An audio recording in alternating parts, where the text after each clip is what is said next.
अस्सलाम वालेकुम। उम्मीद है आप सब खैरियत से हैं। क्या जिन हमको कोई नफ़ा या नुकसान पहुंचा सकते हैं? कुरान इसके बारे में क्या कहता है?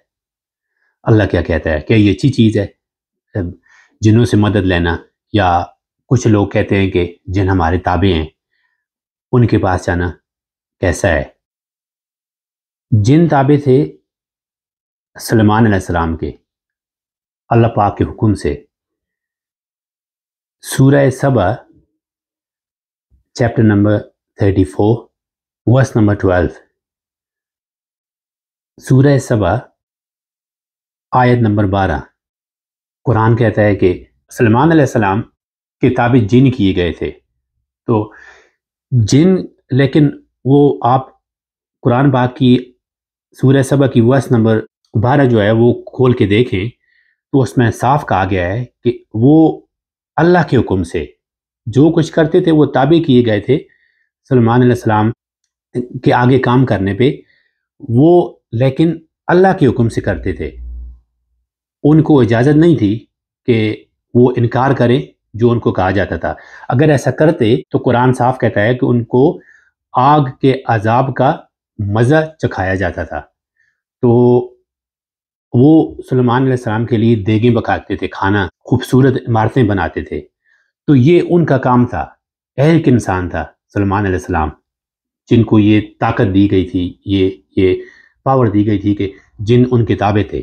उसके अलावा कोई आदमी दावा करे कि हमारे पास, मेरे पास जिन है, मुझसे बातें करते हैं या मेरे लिए काम करते हैं, तो एक बात याद रखना, सूरह अल काफ आयत नंबर 50 वर्स नंबर 50, अल्लाह पाक कहते हैं कि जब मैंने फरिश्तों को कहा कि आदम अलैहिस्सलाम के आगे सजदा करो, तो उन सब ने सजदा किया सिवाय इबलीस के जो जिन्नों में से था। उसने इनकार किया। तो क्या फिर तुम उसको या उसकी औलाद को, इबलीस को या जिन को या उसकी औलाद को अपना सरपरस्त बनाते हो मुझे छोड़ के? वो तो तुम्हारे दुश्मन है। तो दुश्मन के पास जाओगे तो वो आपके मसले हल नहीं करेगा बल्कि और बिगाड़ेगा। आप देखते हैं कि खासकर गांव में, मुझे इसका इतना इल्म नहीं है कि जो आमिल लोग दावा करते हैं कि हमारे पास जिन है, ये सच है ये झूठ है, मैं मुझे इसका नहीं पता कि लेकिन ये बात है कि जो जाली लोग गांव में चले जाते हैं और सीधे लोगों को बेवकूफ़ बनाते हैं। वो कोई बच्चों को नाखून दिखाते हैं, उसमें किसी की तस्वीर आती है, तो मैं समझता हूँ कि जिस तरह कुरान कहता है कि वो तो आपके दुश्मन है, वो तो आपको भटकाएंगे। तो उसका काम ये है, उसने वादा किया था अल्लाह पाक से कि मैं इसके आगे पीछे दाएं बाएं बैठूंगा और जो मेरे से हो सका इसको मैं रास्ते से उतारूंगा। और अल्लाह पाक ने कहा था कि जो मेरे बंदे होंगे वो तेरी बातों में नहीं आएंगे। तो वो जो नाखन में जिस आदमी की तस्वीर नज़र आती है, मेरे ख्याल से वो आपका खैर ख्वाह होता है। वो आपका सबसे क्लोज और हमदर्द इंसान होता है, जिसको शैतान आपसे दोनों में नफरत दिलवा देता है। तो एक बात याद रखें कि कुरान पाक की एक आयत है जिसने अल्लामा इकबाल की और डॉक्टर इसरार अहमद की जिंदगियां बदली। वो थी कि जब आप मुझे भूल जाओगे तो मैं आपको अपने आप से बुला दूंगा।